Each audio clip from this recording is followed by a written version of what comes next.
옛부터 장수의 비결은 소식이라 했습니다. 과다한 음식물로 혹사당하는 우리의 몸. 고분자로 고기능성 식이섬유라야 합니다. 그리고 위장에서 빨리 녹아야 됩니다. 직접 느껴보십시오. 자연이 준 홍게에서 추출한 새로운 개념의 식이섬유 바이오 엔젤 키토.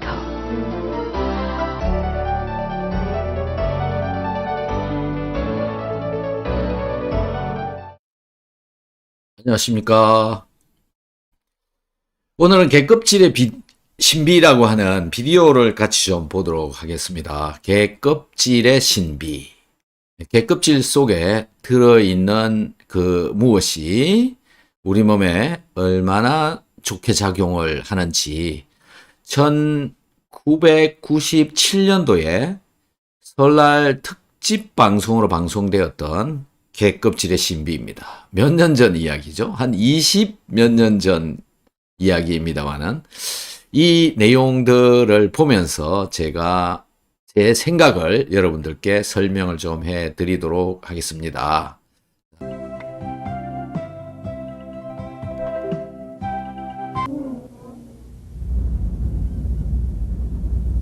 일본 전역에서 개 수확량이 1위인 이곳. 도토리현 사카이 항에 개가 들어오는 날이면 새벽부터 부산하다. 몸 빛깔이 붉고 다리가 긴 이 개는 우리나라의 홍게와 비슷한 성엽개다. 이 성엽개의 껍질에는 다른 어느 개보다도 양질의 키틴이 다량 함유되어 있다. 일본에서는 개 수요가 워낙 많기 때문에 대부분 많은 양을 수입에 의존하지만 이 성엽개는 아직까지도 일본 근해에서 많이 잡히는 편이다.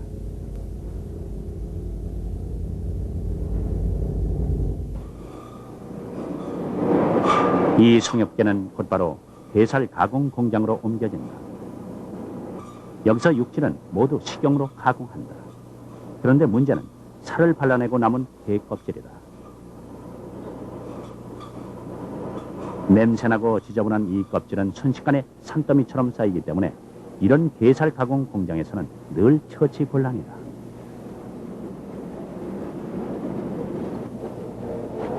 그러나 이 공장에서는 걱정할 필요가 없다. 게 껍질이라고 해서 버릴 이유가 없기 때문이다. 오히려 게 껍질은 키틴 키토산이라는 매우 중요한 산업 자원으로 각광받는 중이다. 우선 깨끗하게 세척한 게 껍질을 잘 말린다. 그런 다음 가루로 빻아 부대에 넣기만 하면 이 게 껍질은 그대로 훌륭한 비료가 되는데 이 게 껍질 비료는 농가에서 아주 인기가 있다. 물론 여기에는 아무것도 첨가하지 않는다.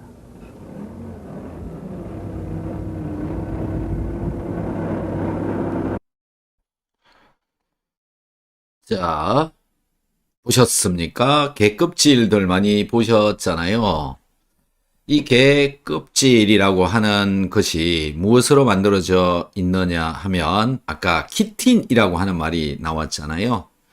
개껍질은 키틴질이라고 하는 키틴이라고 하는 것과 그 다음에 탄산칼슘, 그 다음에 색깔, 약간 빨간 색깔 보이잖아요. 그 색깔로 만들어져 있습니다.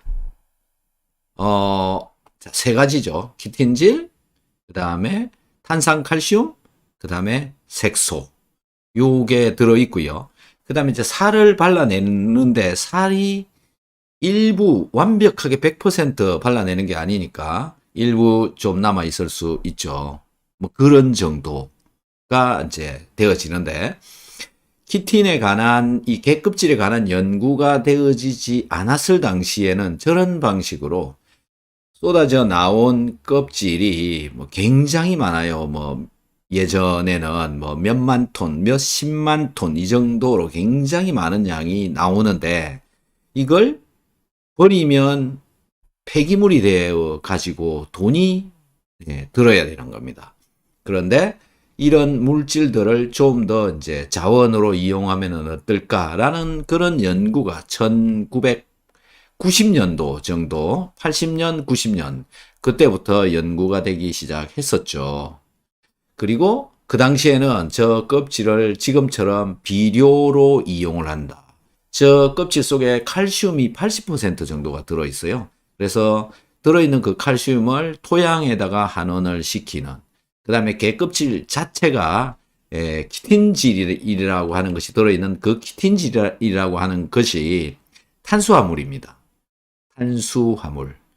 그래서 미생물들한테는 굉장히 좋은 유기물질이 되어지기 때문에 들에 또는 밭에 이런데 식물한테 주게 되면 식물이 또 좋은 효과를 볼 수가 있다. 뭐 그런 내용들이 또 이 영상에서 나옵니다. 그래서 미생물을 잘 자라게 하고 미생물이 잘 자라면 결국 식물도 좋아진다. 근데 식물이 굉장히 좋아집니다. 어떻게 좋아지는지 그 결과들을 한번 봅시다. 시즈오카시에서 멜론 농장을 운영하는 사이토 씨는 오로지 유기농만을 고집해오고 있는 사람이다. 유기농을 처음 시작할 무렵 그는 생선 가루나 곡분 등을 비료로 이용했다. 그러나 생선 가루의 단가가 점점 높아지면서 뭔가 새로운 대체품을 찾아야만 했다. 그래서 찾은 것이 게 껍질이다. 그가 이렇게 게 껍질을 이용하기 시작한 건 벌써 20년 전부터다. 그는 게 껍질에 키틴이라는 성분이 있는데 그 성분이 농작물에 아주 이롭다는 말을 듣고 게 껍질을 비료로 쓰기 시작했다. 물론 농약을 쓰지 않기 때문에 해충 같은 천적이 생기는 걸 감수해야 하지만 그만큼 달고 맛있는 멜론을 얻을 수가 있었다. 그러나 현재 사이토 씨가 쓰고 있는 게 껍질은 거의 대부분 한국이나 중국, 캐나다에서 수입한 것들이다. 순수 일본산만으로는 그 수요를 충당할 수가 없기 때문이다.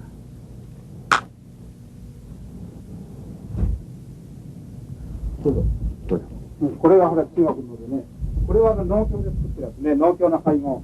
これは一応の普通のね、医療会社で作ってる肥料ですけどね、この中にもちろんカニ殻入ってると思いますよ。それから何混ざってるのかな。 사이토 씨의 비료 창고에는 세계 각국에서 수입해온 게 껍질들이 쌓여 있었다. 그동안 한낱 버려지는 쓰레기로만 여겨졌던 게 껍질은 이제 국가 경쟁력을 갖춘 중요한 자원이 된 것이다.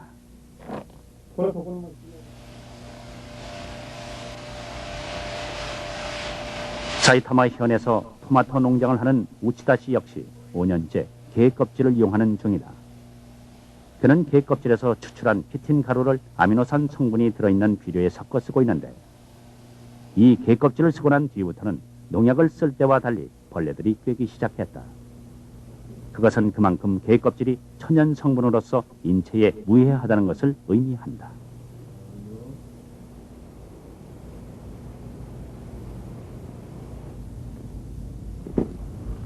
더구나 질소 비료를 썼을 때에 비해 게 껍질에서 추출한 키틴 비료를 쓴 다음부터는 병에 대한 저항력이 강해져서 벌레들이 붙지 않게 됐다고 한다. 잎이 병든 것처럼 보이는 것은 유기농법의 일반적 현상이다. 3倍か4倍の値段で取引されています。 그는 또 키틴을 이용해서 꽃을 재배하기도 하는데 이 역시 다른 꽃보다 훨씬 탐스럽고 아름다웠다.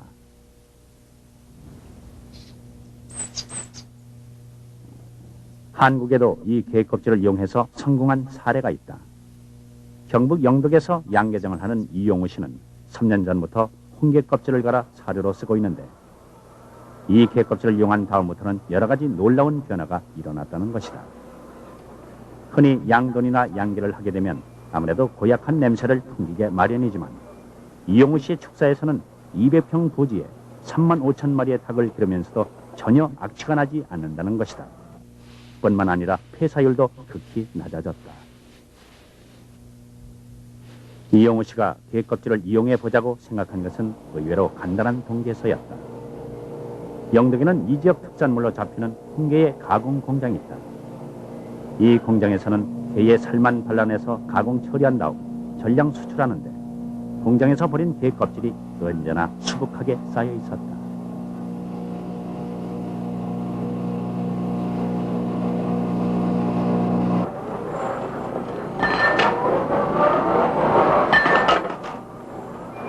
이영우 씨는 어렸을 때 부모님이 굴 껍질을 갈아 닭에게 주던 것을 기억해내고 그때부터 게 껍질을 사료에 섞어 쓰기 시작했다.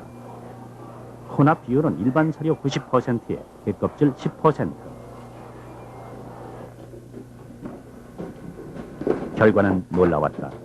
우선 달걀의 껍질이 단단해져서 잘 깨지지 않는 데다 그 성분도 달라졌다. 간 기능을 강화하고 피로 회복에 좋은 필수 아미노산 타우린 성분이 60% 증가했고 또 부족하면 구루병에 걸리는 비타민 D3가 3배 이상 증가했다.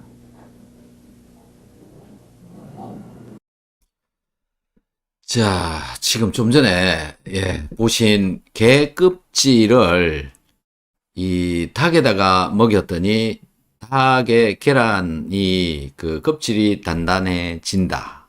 또 각종 영양 성분이 더 증가했다. 이런 이야기가 나오는데요.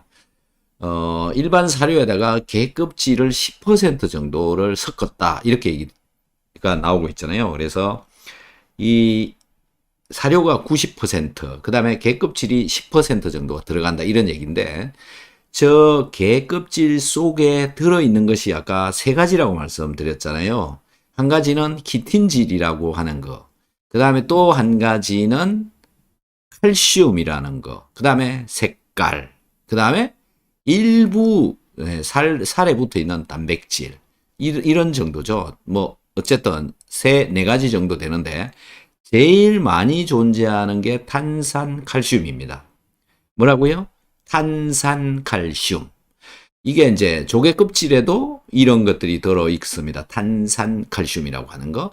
그 여러분들이 먹고 있는 그 칼슘 영양제, 그것도 탄산칼슘인 경우가 많습니다.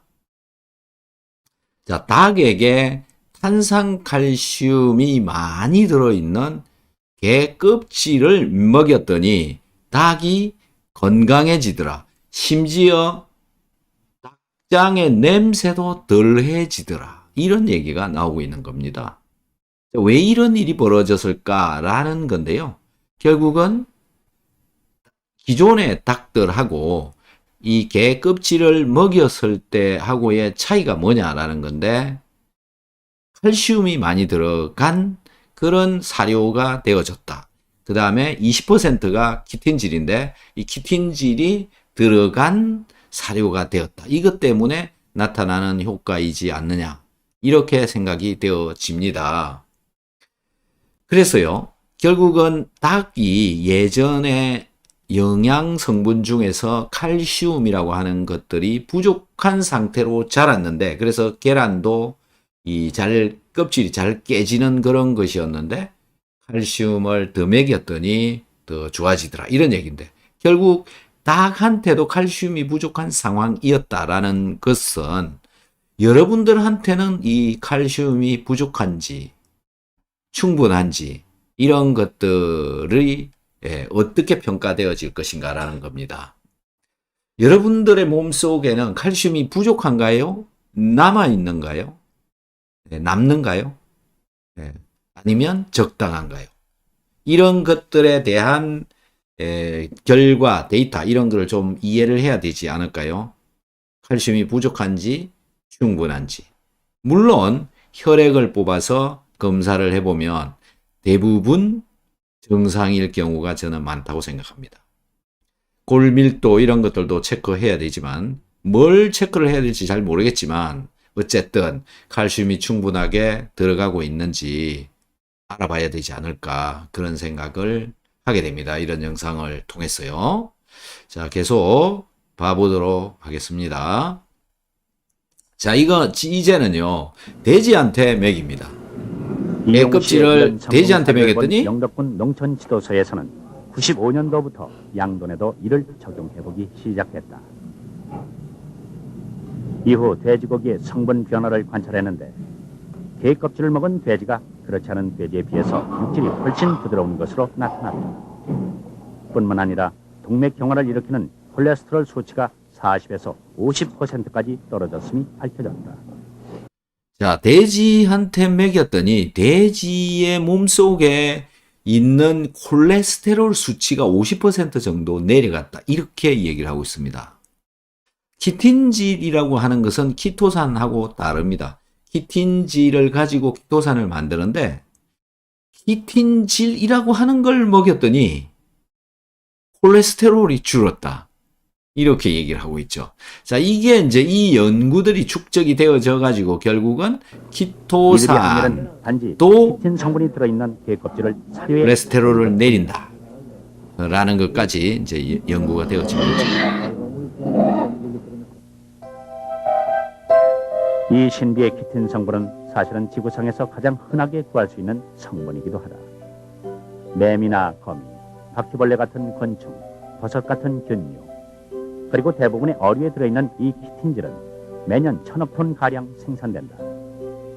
그러나 자, 이제 이 이야기는요, 키틴질, 키토산은 아니고요, 키틴질이 어디에 들어있는가를 이야기를 하는 건데요. 지금 이게 오징어를 좀 전에 보셨잖아요. 오징어, 갑오징어의 뼈, 이 속에도 키틴질이 들어있습니다.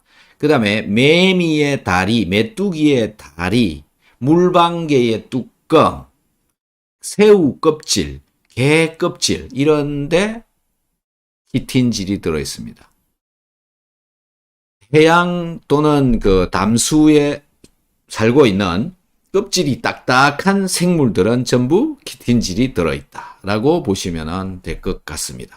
그래서 이 갑오징어, 얘는 이제 껍질이 아니라, 이 갑오징어 아니죠. 일반 오징어인데, 이 오징어도 뼈가 있죠, 그죠? 그 뼈가 키틴질로 만들어져 있습니다. 특히 갑오징어 뼈는 굉장히 많죠. 그리고 지금 좀 전에 나온 문어, 저건 없습니다, 키틴질이. 네. 자, 매미. 여러 가지 역할 중에는 소리를 증폭시키는 특성도 있다. 이탈리아의 스트라디바리는 키틴의 그런 성분을 잘 이용해서 스트라디바리우스 같은 명 바이올린을 만들었다고 한다.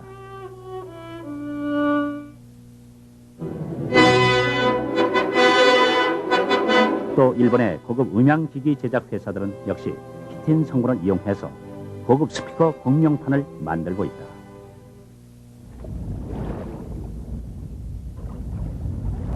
파도가 칠 때면 해변가에 곧잘 밀려오는 갑오징어 뼈는 얼마 전까지만 해도 집집마다 상비약으로 갖춰놓던 것이다.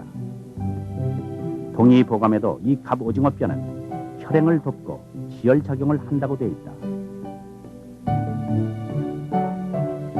잘 말렸다가 숟가락으로 긁어 가루를 내놓고는 누가 다치기만 하면 상처에 바르던 이 만병통치약 같은 갑오징어 뼈에도 사실은 다량의 키틴질이 들어있다.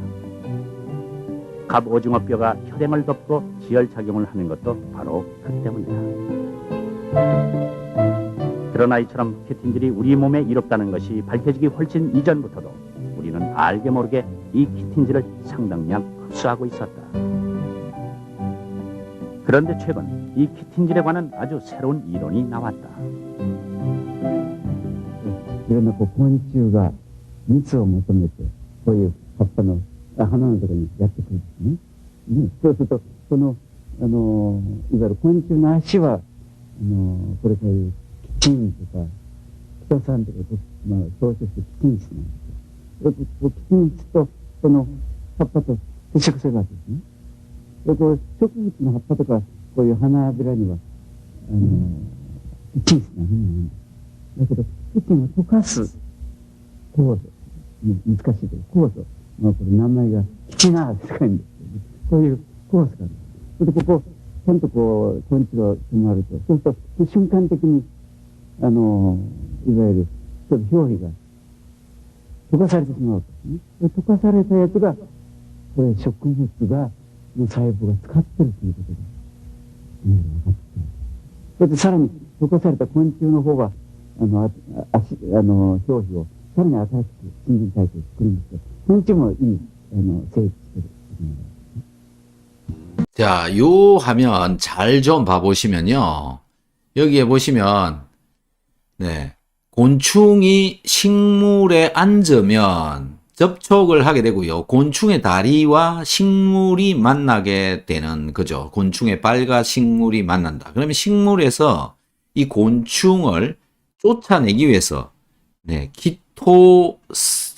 키티나제라고 하는 겁니다. 이것도 글이 잘못된 건데요. 키티나제라고 하는 것이 만들어지고 그 키티나제 때문에 곤충의 발의 표피가 녹는다. 이렇게 되면 이 식물의 경우에는 신진대사가 촉진이 되어진다.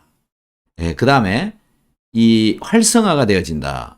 이 식물이 이 곤충을 쫓아내기 위해서 식물 자체가 또 활성화되어진다. 이 곤충한테도 또 다시 그 녹아버린 키틴을 재생을 시키기 위해서 곤충이 도움을 받을 수 있다. 그래서 식물과 곤충이 서로 협력을 할 수 있는 관계가 되어져 있다. 라는 것이 이제 좀 전에 그 나온 그 도토리 대학 교수가 히라노 교수라고 하는 분인데 저도 잘 아는 분인데요. 이 분이 이제 밝혀낸 논문들입니다. 전 자, 세계에서 이제. 개껍질에 대한 연구가 가장 활발한 나라는 일본이다. 그중에서도 북해도 대학은 개가 많이 잡힌다는 기억. 제가 홋카이도 대학에 다녀왔었는데요. 그때 이제 촬영을 와가지고 저하고 같이 SBS랑 같이 촬영을 했습니다. 덕분에 키틴에 대한 연구가 한 발 앞서 있는 상태다. 개 껍질에서 이 신비의 키틴을 추출해내는 작업은 생각보다 간단하다. 개 껍질은 탄산 칼슘과 단백질 그리고 키틴질로 되어 있다. 여기서 먼저 탄산 칼슘을 제거하기 위해 염산용액에 24시간 동안 담가둔다. 그런 다음 이번에는 수산화 나트륨에 넣고 섭씨 100도에서 5시간 동안 처리한 뒤 단백질을 제거한다. 그리고 깨끗한 물로 여러 번 헹궈내는데 이때 아직 눈 주위 등에 남아있는 색소가 보인다. 이 색소는 과망간산 칼륨에 넣어 완전히 제거한다. 마지막으로 과망간산 칼륨으로 처리할 때 생긴 붉은 색소를 제거하기 위해 다시 옥살산에 30분 동안 담가둔다. 이렇게 하면 개 껍질은 탄산 칼슘과 단백질, 색소 등이 완전히 제거된. 자, 이게 이제 키틴을 만드는 과정을 보여주는 건데요. 여기에 염산이라고 하는 위산보다 훨씬 더 강한 염산 용액에다가 이 껍질을 담가 놓으면 이 속에 들어있는 칼슘이 녹아져 나옵니다. 그리고 이것을 다시 색깔을 제거하는 작업을 하는데요. 여기가 이제 색깔이 없어진 거죠. 그리고 일부 남아있는 또 이 색깔들을 또 제거를 하기 위해서 또 이런 약품 처리를 한 뒤에 최종적으로 나온 게 요 하얗게, 네, 그래서 키틴질이라고 하는 것은 하얗습니다. 하얀 색깔입니다. 요 키틴질을 가지고 우리가 먹는 키토산을 만들죠. 오로지 키틴 성분만 남게 된다. 이 키틴은 의료진들도 놀랄 만큼 획기적인 치료 효과를 나타내고 있다. 그래서 지금부터는 이 키틴질, 개 껍질로부터 만든 이 키틴질이 어디에 사용이 되어지고 있는지, 치료를 하는 데는 뭐 하는 데 쓰이는지 그걸 보여줄 겁니다. 1990년 8월 28일 구소련 사할린에서 긴급 환자 한 사람이 일본 삿포로 의과대학으로 후송돼 왔다. 환자는 당시 6살 된 콘스탄틴 군.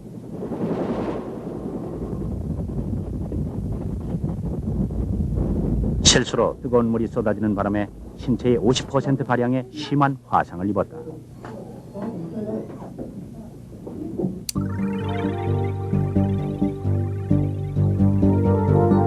소련에서는 더 이상 치료할 수 없다고 생각한 콘스탄틴 군의 아버지는 아들을 데리고 일본으로 날아왔다.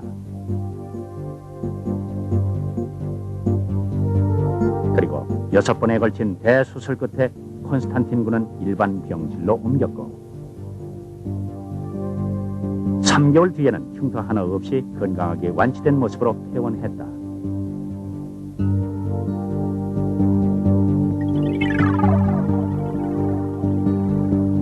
콘스탄틴의 치료 과정 중에 가장 눈여겨볼 부분은 바로 이 인공 피부다.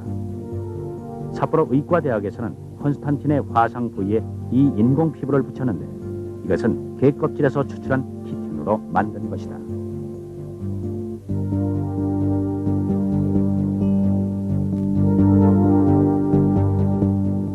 흔히 화상을 입으면 상처 부위에 일종의 거지 같은 인공 피부를 붙인다. 그런데 화학 물질로 된 기존의 인공 피부는 붙였다 떼었다 할 때마다 통증이 심하고 또 염증이 생기기 때문에 자주 갈아줘야만 하는 불편함이 따른다. 그러나 이 키틴으로 만든 인공 피부는 그런 부작용이 거의 없다. 인공 피부는 기본적으로 갖춰야 할 몇 가지 조건이 있다.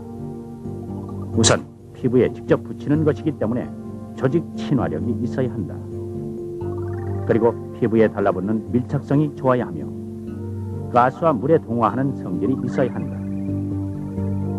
물론 이보다 앞서서 절대 있어서는 안 되는 성질도 있다.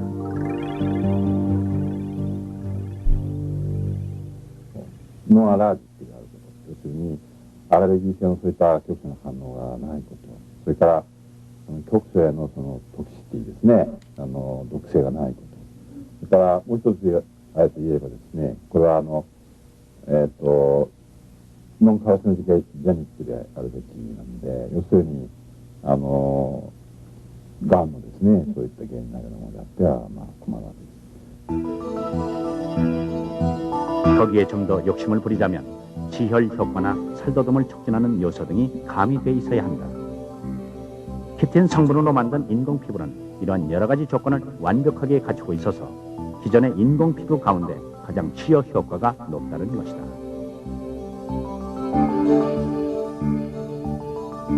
개 껍질에서 추출한 키틴은 그 용도가 매우 다양하다.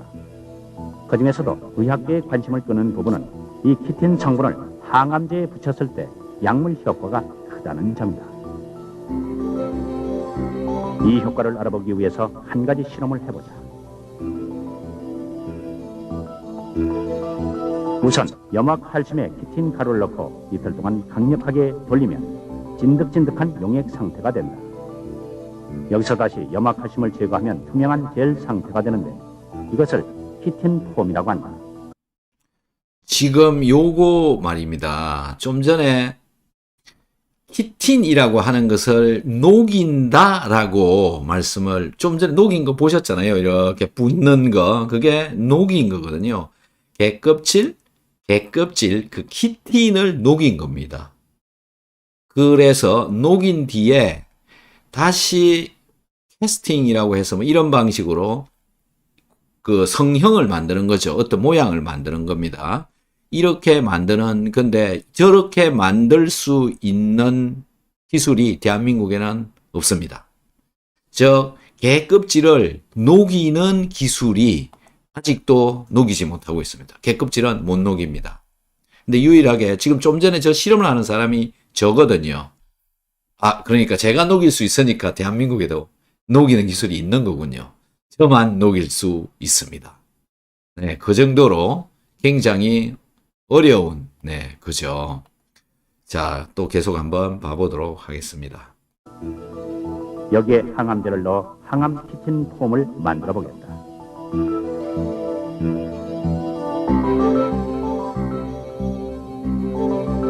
키틴은 위에서는 소화되지 않지만 대신 체내에서 분비되는 라이소자임이라는 효소에 의해서는 쉽게 분해된다. 이런 성질을 이용해서 항암 키틴 폼을 분해시켜 보겠다. 한쪽에는 라이소자임 효소를 넣고 다른 한쪽에는 넣지 않은 2개의 플라스크를 준비한다. 각각 항암 키틴 폼을 넣고 48시간 동안 흔들면 라이소자임 효소가 첨가된 쪽에서는 항암 키틴 폼이 녹았음을 알 수 있다. 이것은 곧 체내 효소에 의해서 서서히 녹는 키틴 성분을 이용하면 항암 치료 시 약물에 의한 부작용을 최대한 줄일 수 있음을 의미한다. 이것을 피부 조직으로 가정을 하겠습니다. 이 아랫부분, 혈관, 이 윗부분을 피부로 보겠습니다. 우리가 기하 주사를 하게 될 때 주사액이 주사를 하게 되면은 한꺼번에 들어가서 몸 전체로 퍼져나가게 됩니다. 그러나 키친에다 약물을 결합을 시켜서 이것을 기하 주사를 하게 되면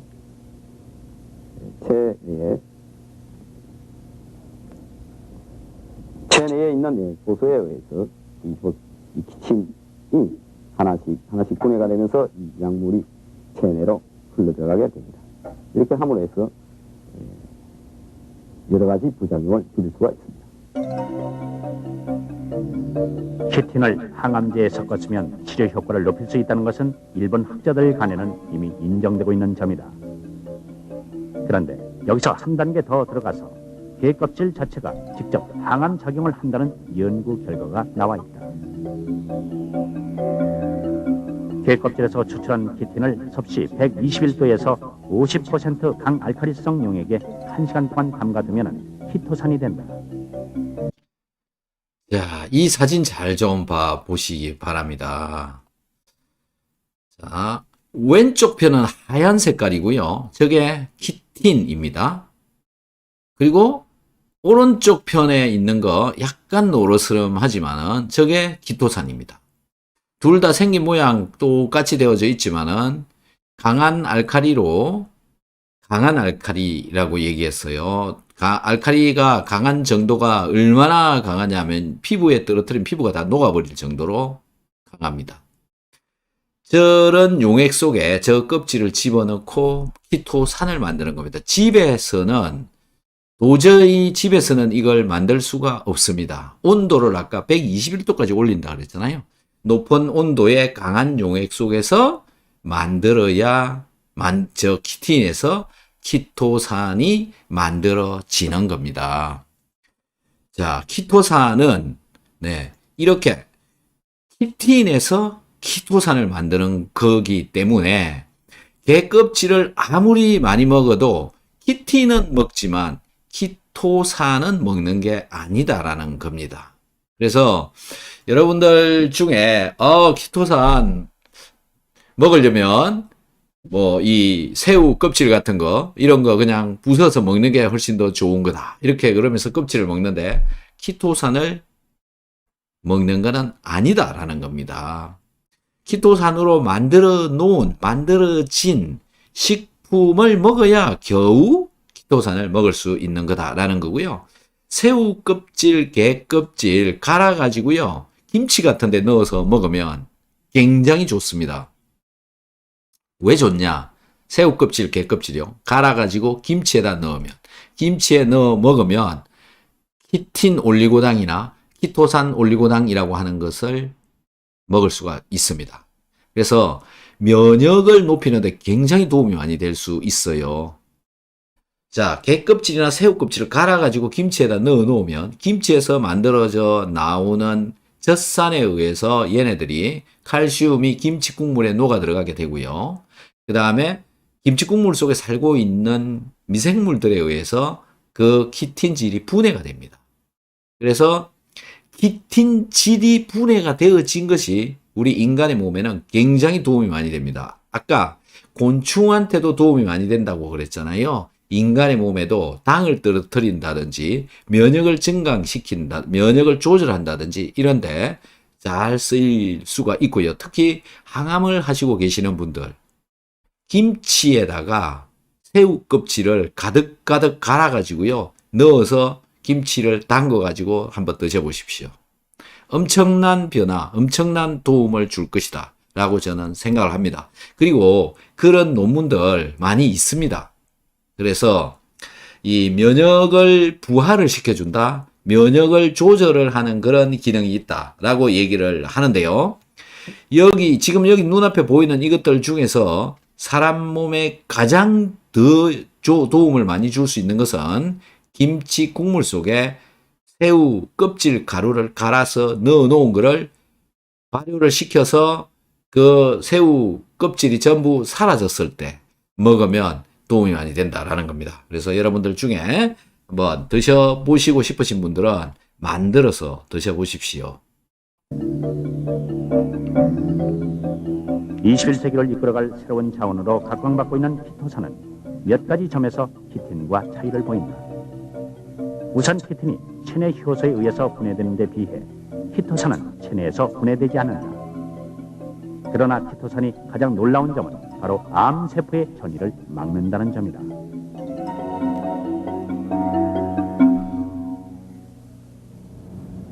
북해도 대학에서는 지속적으로 이 키틴과 키토산 성분에 대한 연구를 계속해오고 있다.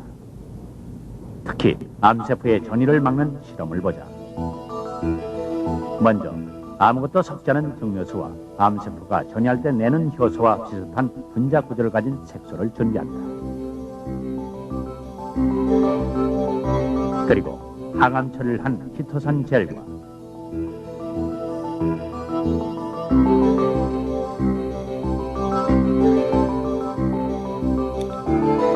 아무것도 첨가하지 않은 젤을 준비한 다음 두 종류의 젤을 증류수에 넣는다.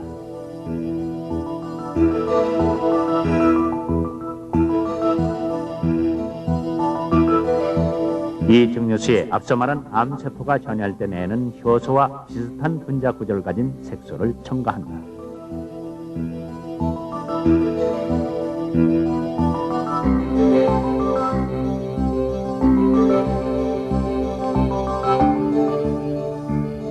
이 상태에서 12시간을 지속적으로 섞은 다음 결과를 본다.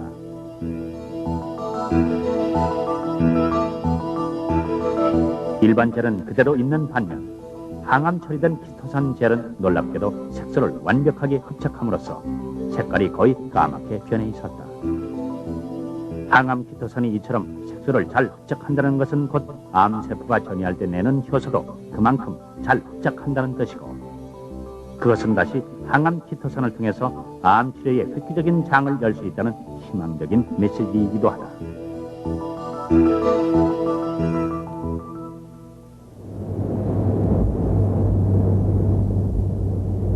키토산의 또 하나 놀라운 효과는 주변의 중금속을 완벽하게 흡착한다는 점이다.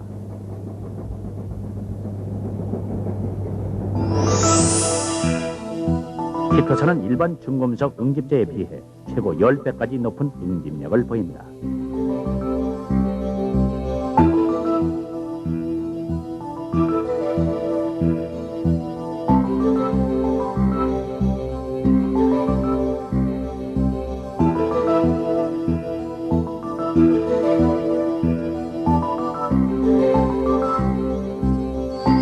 키토산은 모든 중금속뿐만 아니라 색소나 염료까지도 100% 흡착, 제거하는 힘이 있다. 그렇게 오폐수를 정화시키고 나면 맑은 물은 흘려보내고 찌꺼기는 폐기 처분함으로써 환경오염을 그만큼 줄일 수 있는 것이다.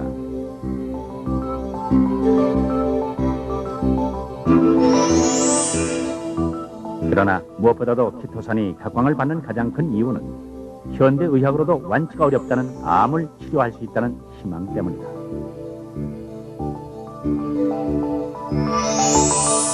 특히 모든 여성에게 공포의 대상이기도 한 자궁암의 경우는 그 치료 효과가 큰 편이다. 그 효과를 확인하기 위해서 자궁암 세포를 3가지 상태로 나누어 실험해 보았다. 먼저 냉동된 자궁암 세포를 섭씨 36도에서 24시간 동안 배양한 후, 첫 번째는 아무런 항암 처리도 하지 않은 암세포. 자, 지금 보이는 이 일본 친구가요, 제하고 동기생입니다. 네. 그리고 이제 이 친구는 세포 배양을 하는데 굉장히 잘하는 친구고요. 그래서 제가 합성해서 만드는 아까 지금 말하는 키토산 항암제라고 하는 거, 여기 보면은 키토산 항암제라고 이렇게 적혀 있는 거 있죠. 암세포 전이가 잘 되어지지 않도록 합성해서 만드는 겁니다. 이 키토산 항암제하고 암세포, 자궁암세포하고 그 다음에 배양액하고 섞어서 이 암세포의 성장을 이 친구가 이제 대신 실험을 지금 해준 겁니다. 그래서 1번, 2번, 3번. 1번은 암세포랑 배양액, 암세포가 자라는 배양액. 그 다음에 두 번째는 암세포와 배양액, 그 다음에 일반적으로 병원에서 쓰고 있는 항암제를 같이 썼고요. 세 번째는 암세포, 배양액, 키토산 항암제. 이렇게 해서 실험을 했더니 효과가 이렇게 나타났다라는 겁니다. 그리고 일반 항암제를 넣은 암세포군, 마지막으로 키토산 항암제를 넣은 암세포군으로 나눈 뒤 48시간 동안 배양했다. 그 결과 아무런 항암 치료도 하지 않은 암세포군과는 말할 것도 없고, 일반 항암제를 투여한 비교군보다 키토산 항암제를 넣은 비교군에서 암세포 증식이 현저히 억제됐음을 알 수 있었다.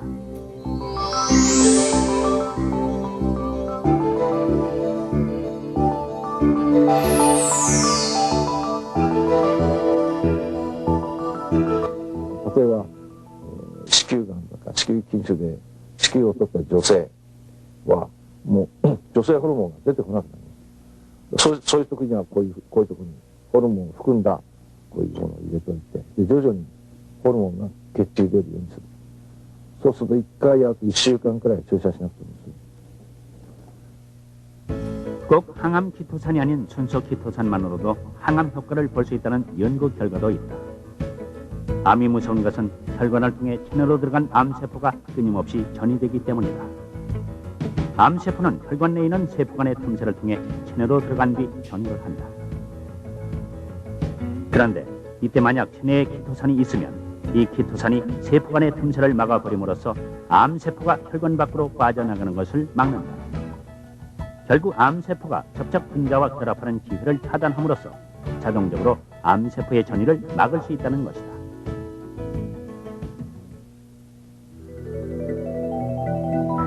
키토산이 암세포 전이를 막는 것과 같은 이치로 키토산을 이용하면 대장균의 증식을 억제할 수 있다.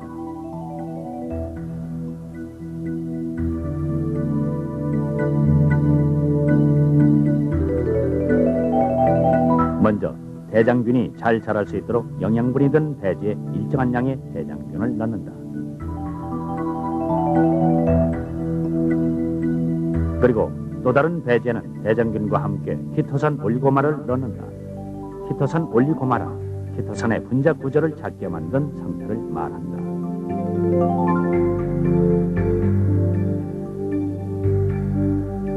이렇게 해서 하루가 경과하면 키토산 올리고마가 들어있는 샤알레에서는 대장균의 증식이 거의 일어나지 않았음을 알 수 있다. 이는 키토산 올리고마가 대장균을 둘러싸므로써 대장균이 더 이상 증식하지 못하고 자연적으로 소멸하기 때문이다.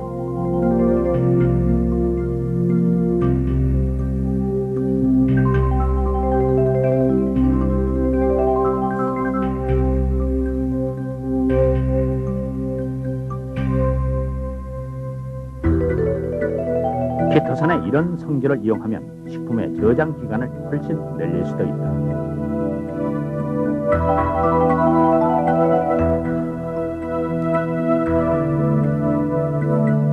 실제로 똑같은 오이에 키토산이 든 물을 부었을 때와 일반 조미료 액을 부었을 때의 보존 상태를 보면 시간이 지날수록 눈에 두드러지게 차이가 난다는 것을 알 수 있다. 자, 이런 실험을 일본에서는 많이 했습니다. 자, 키토산 자체가 항균성이 있다. 즉, 아까 실험에서 보신 것처럼 대장균이 자라는 것을 막아준다. 미생물이 갑자기 많이 성장하는 것을 막아준다. 항균성을 가지고 있다. 그래서 식품에다가 키토산을 넣어 놓으면 식품이 빨리 상하는 거, 빨리 숙성되는 거, 이런 속도를 천천히 할 수가 있다라는 거죠. 그래서 음식을 보관하는 시간이 더 길어질 수가 있다. 이런 특징이 있다라는 거죠. 그리고 먹어도 되는 거고 천연이다라는 게 이제 장점인 겁니다. 그래서 지금 여기 보시는 것처럼 이 오이죠. 네, 오이를 저장을 하는데 훨씬 더 긴 시간 동안 저장을 할 수 있게 되었다. 그래서 항균성이 있어서 이런 역할들을 할 수가 있다라는 겁니다.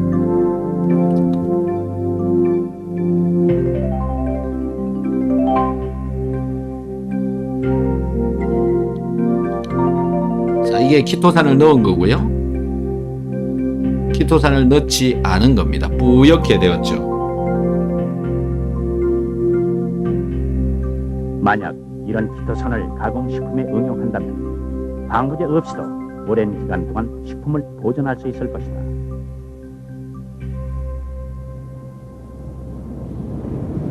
키토산은 동물에서 추출한 동물성 성분이면서도 식물성 식이섬유인 셀룰로즈보다 콜레스테롤 저하 능력이 더 크다는 연구 결과가 있다. 일본 여자대학교 우엠 교수팀은 지난 몇 년간 키토산이 체내 콜레스테롤 수치에 어떤 영향을 미치는지에 대해 꾸준히 연구해오고 있다. 이 학교에서는 실험용 쥐 10마리를 표본으로 그중 5마리는 키토산제를 먹이고 나머지 5마리는 일반 사료만을 먹인 뒤 두 비교 집단 간에 어떤 차이가 있는지를 조사하는 중이다.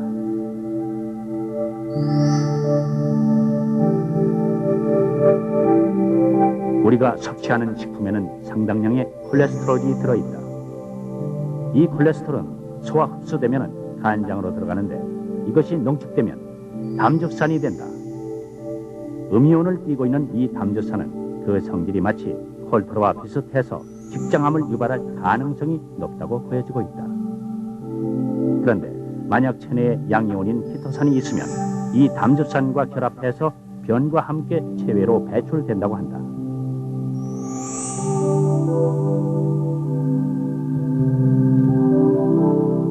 이렇게 되면 콜레스테롤이 장내에서 흡수되지 않기 때문에 자연히 혈중 콜레스테롤 수치도 떨어지고 동맥경화나 심장병, 대장암 등의 원인도 제거할 수 있다는 것이다.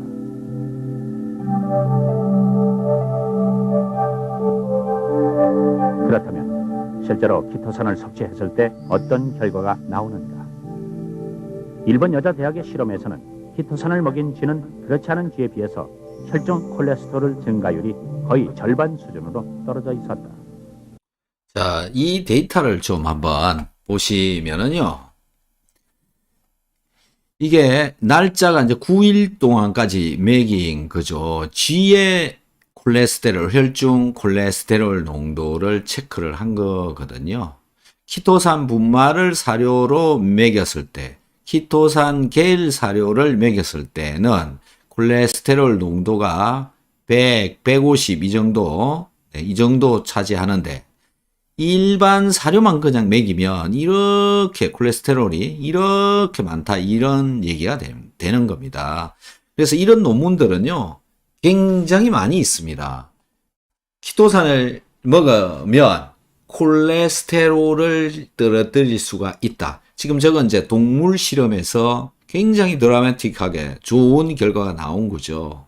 사람한테도 이런 결과가 나올까요? 라는 건데요. 사람의 경우에는 음식물 중에 들어있는 콜레스테롤 양이 엄청나게 많은 게 아닙니다. 무지 많은 게 아니다. 그래서 먹는 것으로 콜레스테롤이 많이 들어가고 있느냐? 그렇지 않다. 그래서 혈중에 돌아다니고 있는 콜레스테롤 중에 80%는 내 몸에서 만들어내는 거고요. 만들어내는 이유는 내 몸에서 필요로 해서 만든다라는 겁니다. 스트레스를 받으면 스트레스 때문에 콜레스테롤이 나오면 그 콜레스테롤을 이용을 해서 다시 내가 에너지로 이용을 하기 위해서 또는 뭐 호르몬을 만드는데도 쓰기 위해서 세포를 만드는데 쓰기 위해서 그래서 내 몸에서 나오는 거다.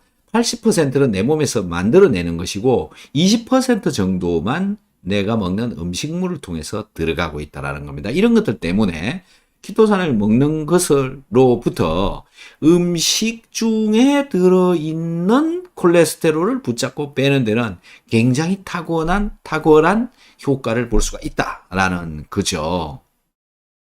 하지만 몸 안에서 만들어내는 것은 어떨까라는 건데 만들어내고 있는 콜레스테롤도 키토산을 먹음으로 해서 좀 더 덜 만들어 나오게는 할 수 있다. 왜? 몸이 컨디션이 좋아지고 몸 생체 조절을 잘 할 수 있고 자율신경 조절이 훨씬 더 잘 되게 되어지면 만들어야 되는 양이 감소되어질 수 있기 때문에 그런 거죠. 그래서 키토산을 먹고 콜레스테롤을 떨어뜨렸다 줄었다 이렇게 얘기하시는 분들 저의 유튜브 댓글에 많은 글들이 쓰여져 있습니다. 찾아보시면 나옵니다.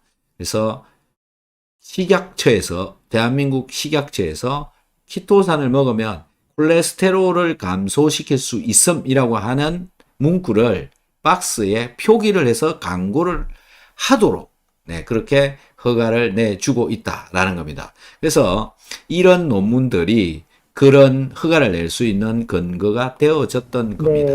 きちんとさんはですね、今いろんな国で研究してます。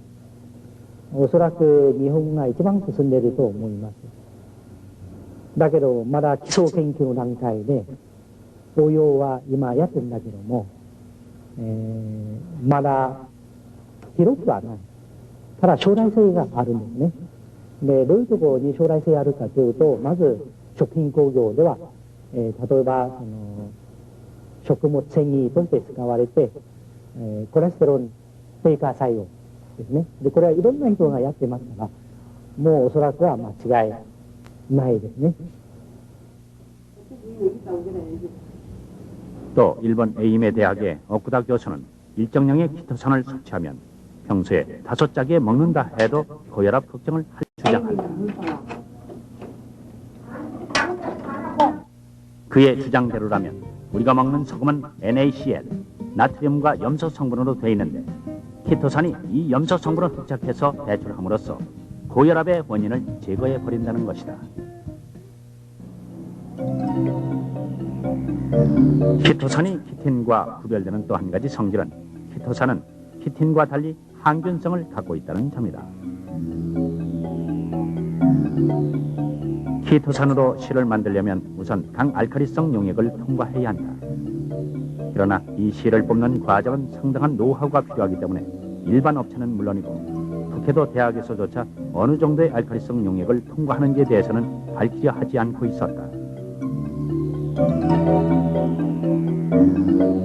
지금 이게 키토산으로 실을 뽑는 기계입니다. 제가 다녔던 학교에 있는 기계입니다. 지금 저의 후배들이 지금 저렇게 실을 뽑고 있는 건데요. 키토산으로 실을 뽑아서 인공 피부 이런 거를 만드는 데도 이용을 하고요. 또 이 속옷, 애기들의 속옷 이런 것을 만드는 데도 이용을 합니다. 뭐 지금은 굉장히 많이 발달이 되어져 있었어요. 우리나라에서도 이 키토산을 가지고 실을 뽑는 곳이 많이 있습니다. 일상생활에서 어디에라도 쓰일 수 있다.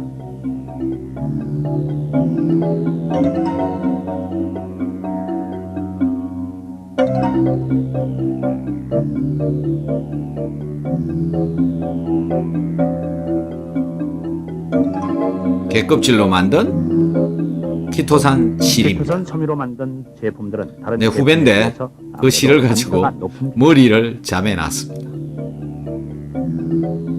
항균성이 있는 이 키토산 섬유가 가장 유용하게 쓰이는 것은 아무래도 면역성이 약한 유아용품이다.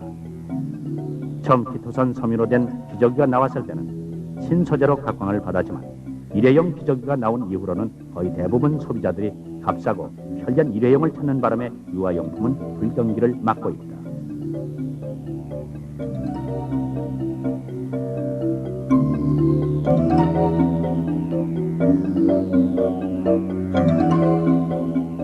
그러나 아직도 건강을 생각하는 사람들은 키토산 섬유 제품을 꾸준히 찾고 있다. 습진이나 무좀으로 고생하는 사람들도. 키토산이 일반인들에게 알려지기 시작하면서 가장 대중적인 인기를 얻은 것은 역시 미용 제품들이다. 아름다움에 관심이 많은 여성들은 거친 머릿결을 보호하고 손상된 부분을 회복시켜준다는 키토산 성분의 모발 세정제를 선호하기 시작했고 아예 전문적으로 키토산 마사지를 받기도 한다. 髪の毛のパサつきがなくなってもうしっとりするんですね。しっとりします。髪の毛がパサパサするのがなくなってしっとりするんですね。だから私なんか特に髪が細いので非常に効果あるんじゃないかなと思っています。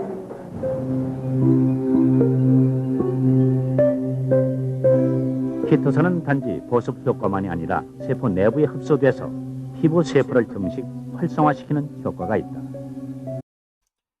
자, 키토산 이렇게 많은 분야에서 이용이 되어지고 있다라는 거고요. 정말 많이 이용이 되어지고 있습니다. 많은 분야에서 이용이 많이 되어지고 있다라는 겁니다. 그래서 우리는 지금 이제 키토산 먹는 것에 관한, 키토산을 먹고 우리 몸속에서 일어나는 것에 관한 이야기들에 많이 집중이 되어져 있으니까요. 키토산은 식이섬유질입니다. 식이섬유질, 입으로 들어가서 변으로 빠져나간다. 나가면서 각종 물질들을 붙잡고 빼나간다 라는 건데, 빼나가야 되는 물질도 있고 빼나가지 말아야 되는 물질도 있는데, 이 먹는 시간을 잘 조절해서 먹어야 그 빼나가지 말아야 될 물질을 덜 빼나가게 되는 거죠. 그리고 내 몸속에서 분비되어져 나오는 담즙산도 붙잡고 변으로 잘 빼내주기 때문에 이 담즙산이 대장까지 잘 가게 되면 혈당을 조절하는 데도 유용하게 쓰일 수가 있습니다. 그래서 혈당과 관련되어져서 걱정이 계신 분들은 키토산을 꾸준히 한번 섭취를 해 보시기를 저는 권해드리고 싶습니다. 그리고 키토산은 알로 되어진 거 있잖아요. 타정으로 되어진 거. 그건 먹으면 안 됩니다. 잘 녹지 않기 때문에 효과가 별로 없다. 그래서 캡슐에 들어있는 것을 먹어야 된다. 라는 거고요. 캡슐에 들어있다고 해서 효과를 잘 발휘를 할 수 있느냐? 아닙니다. 오늘 제가 여러분들한테 한 가지 요것만 말씀을 드려볼게요.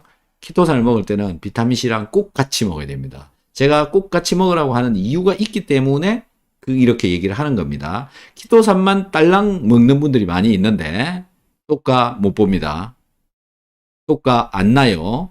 네, 키토산은 위장 속에 들어가 가지고 녹아야 되는데요. 키토산만 먹으면 녹지 않습니다.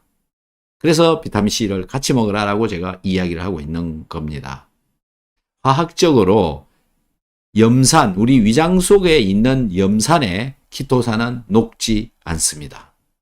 그래서 해외에서 직구로 들어온 키토산을 먹고 효과가 없는데요, 속이 더 아픈데요, 이런 이야기를 하는 분들이 나오는 겁니다. 다 과학적으로 어떻게 먹느냐도 굉장히 중요하기 때문에요. 여러분들께서는 제 방송을 보는 여러분들께서는 비타민C는, 키토산은 비타민C와 같이 먹는다. 비타민C는 키토산과 같이 먹는다. 키토산은 비타민C, 비타민C는 키토산. 같이 먹어야 시너지 효과를 낸다라는 겁니다. 자, 오늘 SBS에서 방송이 되어진 개껍질의 신비라고 하는 이 비디오를 봤는데요. 꽤 오래전에 제가 박사과정 학생 때 만든 그런 영상입니다. 제가 키토산 연구 꽤 오래 했죠. 그래서 자신있게 여러분들한테는 키토산에 관해서는 얼마든지 말씀을 드릴 수가 있습니다. 궁금하신 점이 있으시면 유튜브 댓글에 이렇게 써주셔도 되고요. 지금 보시고 계시는 분은 이 채팅창에 적어주셔도 됩니다. 자, 채팅창 가서 이제 여러분들 올려놓은 질문에 답변을 드리도록 하겠습니다. 옛부터 장수의 비결은 소식이라 했습니다. 과다한 음식물로 혹사당하는 우리의 몸.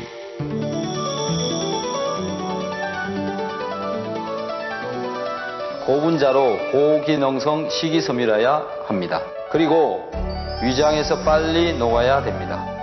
직접 느껴보십시오. 자연이 준 홍게에서 추출한 새로운 개념의 식이섬유 바이오 엔젤 키토. 자, 채팅창 한번 봐보겠습니다. 네, 마이 해수기님 반갑습니다. 김빵사랑님 반갑습니다. 캔디정님, 박사님 10년을 살았지만 처음으로 처음으로 아파트 뒤로 왕복 1시간 걸어봤습니다. 부족한 영양을 채우는 것과 운동만이 답인 것 같아서요. 맞습니다. 그렇게 하셔야 되는 거죠. 자, 그리고 또 다른 분, 올려주신 글을 또 한번 봐보도록 하겠습니다. 윤오김님, 박사님 안녕하세요. 키토산 용액을 처음 만들어 먹고 있는데 앞으로도 계속 만들어 먹어도 되는 건지 알려주세요. 라고 이렇게 적고 있습니다. 키토산은 어차피 식이섬유질이고요. 계속 먹어야 되는 겁니다. 계속 먹어야 되는 거다. 그래서 뭐 먹기가 좀 귀찮고 맛이 별로 좋지 않아서 문제이지 먹을 수만 있으면 먹는 게 훨씬 낫다. 먹는 게 좋은 이유는 뭐냐 하면 식이섬유질이기 때문에 그렇습니다. 우리가 먹고 있는 음식물 중에는 식이섬유질이 터무니없이 부족합니다. 그래서 항상 식이섬유질을 부족하게 먹더라도 키토산을 먹어주면 식이섬유질을 잘 챙겨 먹을 수가 있기 때문에 그렇다라는 겁니다. 그래서 식이섬유질 부족하니 여러분들 열심히 드셔보시기 바랍니다. 자, 김현건님 반갑습니다. 황찬영님 오늘 밴드로 문의. 혈액검사 질문을 드렸습니다. 그런데 림프구 가립구가 아주 좋다고 하셨는데 그러면 염증 수치는 괜찮은 건가요? 제가 염증 수치 지금 보지 않아서 잘 모르겠고요. 염증이 많이 생기면 가립구가 올라갑니다. 가립구. 그런데 이 황찬영님 오늘 데이터 보니까 가립구는 낮은 편이고 림프구가 적당한 수준인데 이제 약간 가립구에 비교해서 림프구는 올라가 있는 거죠. 그렇게 되어져 있는 것이 있고요. 그런데 제 몸 상태는 아주 안 좋았어요. 수족 냉증이 있다. 아토피 같은 증상, 피부 염증, 몸 이물감 등등 많은 증상들이 있다. 자, 피부 염증이 있다라고 한다면 그 염증의 정도에 따라서 그 수치가 또 달라집니다. 그러니까 어느 정도 심한지, 약하게 그냥 있는 건지, 뭔지 지금 잘 표시가 안 나는 거죠. 어쨌든 그 혈액 수치로는 거의 정상 수준이 되어져 있고요. 피부 염증이 일어나고 있는 지금 그 상태가 어느 정도인지, 그 다음에 수족 냉증은 또 그 림프 가립구하고의 관계하고는 또 다른 문제이고요. 좀 더 자세하게 질문을 해 주셔야 되는데 시간이 1시간 이상 필요합니다. 그래서 이렇게 짧은 글로 지금 일어나고 있는 문제를 답을 해드리기가 어렵습니다. 더 궁금하시면 이 상담 신청을 하셔서 하셔야 될 것 같아요. 지금 그 혈액검사 표만 가지고는 명확하게 또 말씀드리기도 어렵습니다. 혈액검사 표는 극히 전부 정상이었거든요. 그래서 또 다른 차원에서의 문제, 제가 보기에는 소화를 더 잘되게 한번 해보시는 게 좋을 것 같습니다. 캔디정님, 키토산의 응집력이 대단하네요. 정말 신기합니다. 네, 그렇죠. 이정희님, 키토산이 좋다고 오래전에 봤는데 이 영상을 보니 먹어봐야겠다는 생각이 드네요. 네, 한번 드셔보시기 바랍니다. 신예림님, 천식 비염인데 키토산 어느 정도 먹어야 되나요? 자, 키토산을 먹는 양에 대해서는요, 우리가 일반적으로 2알 정도를 먹으면 됩니다. 2알. 그리고 천식하고 비염이라고 하는 것이 키토산만 먹는다고 해결이 되는 것이 아니고요. 몸 전체적으로 비염, 천식, 이게 일어나는 원인을 찾아야 됩니다. 그러면 이제 음식물들을 골라와야 되고요. 어떤 음식물들을 피해야 되는지 이런 것들도 찾아봐야 되는 겁니다. 스스로 찾아내는 수밖에 없어요. 네, 분명히 음식을 다 끊어버리면, 예를 들어서 밥 정도만 먹고 간장 정도만 먹으면 천식이 많이 줄어들 겁니다. 그리고 장이 좋아져야 됩니다. 그렇게 한번 해보십시오. 그러면서 한 가지 늘려가면 분명히 심하게 어떤 음식을 먹었을 때 심하게 비염이 올라오는 경우가 발견될 겁니다. 그래서 그 음식을 제거를 해야 되는 거죠. 자, 소화가 잘 되고 있다라고 이 전제를 한 뒤에 말씀을 드리는 겁니다. 일단 소화를 잘 되게 해야 되고요. 소화가 잘 되어지는 상태에서 이제 음식물을 골라야 되는 거고, 이 비염을 일으키는 음식물을 찾아내야 되는 거고요. 그 다음에 체온이 낮은지 그것도 체크를 좀 하셔서 한번 이해를 해보시면 될 것 같습니다. 정필기님, 오메가3는 당뇨가 있을 때 어떤 도움을 주는지 궁금합니다. 자, 우리 몸 속에서 오메가3는 세포벽을 만드는 데 쓰입니다. 또 혈액이 순환이 잘 되어지도록 하는 데도 쓰입니다. 콜레스테롤 양을 떨어뜨리는 데도 쓰입니다. 그런데 당뇨의 경우에 오메가3는 혈당이 소모가 잘 되어지도록 해주어야 되는데 이 세포벽이 정상적인 세포벽을 가지고 있어야 되는 거죠. 그래야 이 세포벽을 뚫고 물질들이 다 들어가고 나가고 이런 것들이 되는데 여기가 정상적인, 그리고 혈관도 정상적인, 세포벽도 정상적인, 혈액의 순환도 정상적인 이런 것들을 도와주는데 오메가3는 무조건 필요한 물질입니다. 그러니까 부족하면 안 되는 거죠. 정상적인 내 몸의 자연 치유력을 높여주는데 사용이 되어지는 것이기 때문에 오메가3는 꼭 먹어야 되는 것 중에 한 개다라는 겁니다. 그래서 꼭 먹으면 당뇨를 떨어뜨리는데 조금이나마 도움이 된다라는 겁니다. 그래서 꼭 섭취를 해 보시기 바랍니다.